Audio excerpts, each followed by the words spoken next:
Okay, conditioned space, ambient, we're in, garage, thermal boundary, exterior right to the garage where the furnace, water heater is.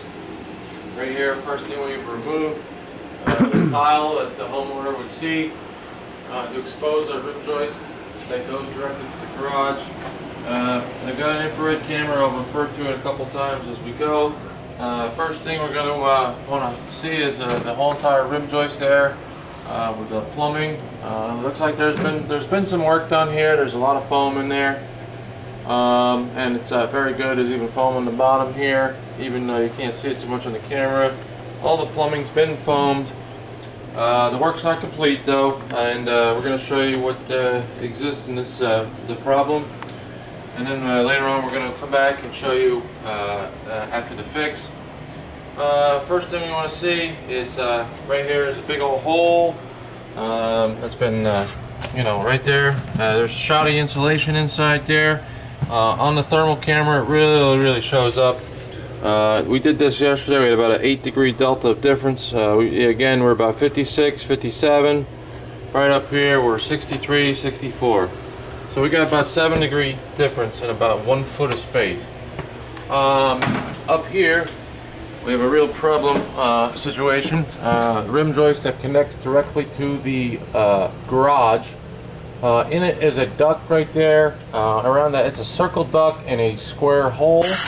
So all 4 sides of that duct that goes in that garage are letting a lot of air through. And we could probably show that to you on the thermal camera here. If I take that away, maybe I can. There's a big right there is a big purple image, and that's one of the sides, okay, in the corner, if you will. Over here you can actually feel the air just coming through. We can see some of it actually just coming through, even though it's been foamed. You can see some of the cobwebs, and again that shows up on the thermal camera.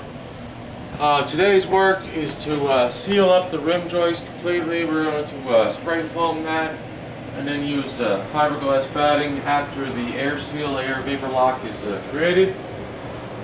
And also what we're going to do is each rim joist is exposed up here.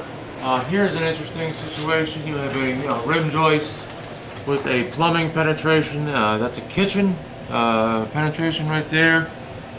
And there's a big hole. You can see it directly going upstairs. So all the ambient air that's leaking through that rim joist is also going to leak up there.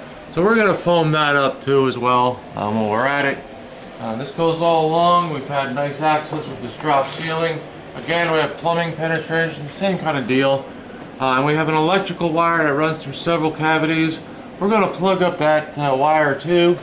So if air does get into one cavity, we're going to keep it in one cavity and don't spread the air infiltration. In fact, I can almost feel, I put my hand up there, I got a breeze somewhere going on, I don't really know where, but there's lots of breezes down here. Up here